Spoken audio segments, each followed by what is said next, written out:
అందరికీ నమస్కారం. అమావాస్య యొక్క ప్రత్యేకతలు, ఆ రోజున ఏం చేసుకోవాలి, ఎలా పూజ చేసుకోవాలి అన్ని విషయాలు ఈ వీడియోలో తెలుసుకుందాం. అమావాస్యలో మనం పూర్వీకులకు పూజ చేసుకుంటాం, కర్తవ్యాలని నిర్వహించుకుంటాం. ఎప్పుడు మనం పెద్దలు ఒక విషయం చెప్తూ ఉంటారు. మనం పెద్దవాళ్ళని ఎంత గౌరవ భావంతో చూసుకుంటామో, ప్రవర్తిస్తామో అంత మన జీవితంలో పెరుగుదల ఉంటుంది అంటారు. అందుకే అప్పుడు మన పెద్దవాళ్ళకి అంటే తల్లిదండ్రులకి వాళ్ళు చనిపోయిన తర్వాత తర్పణం చేయడం మాత్రం కాదు, వాళ్ళు ప్రాణంతో ఉన్నప్పుడే వాళ్ళకి మన అంతు చేయవలసిన కర్తవ్యాన్ని నిర్వహించాలి. వాళ్ళ మీద మీకు ఇష్టం ఉందో లేదో అవి అనవసరం, మీ అంతు కర్తవ్యాన్ని మీరు పాటించాలి.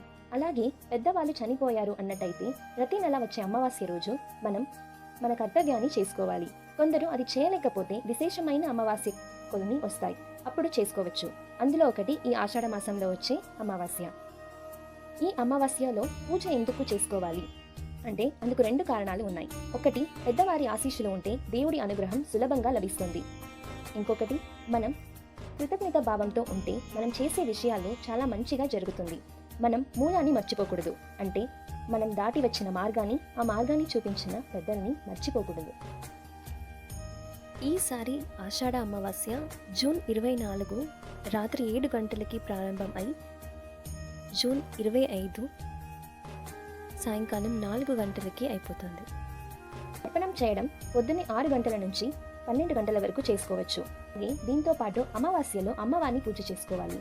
కర్మ తొలగిపోవడానికి ఈ అమావాస్య బాగా ఉపయోగపడుతుంది.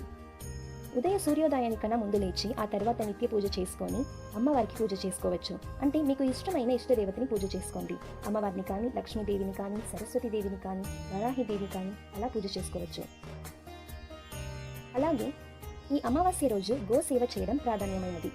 ఇలా పూజించుకొని అమ్మవారి అనుగ్రహాన్ని అందరూ పొందాలి అని కోరుకుంటున్నాను. ఈ వీడియో మీకు నచ్చినట్టయితే లైక్ చేసుకోండి, మరి అందరికీ షేర్ చేసుకోండి.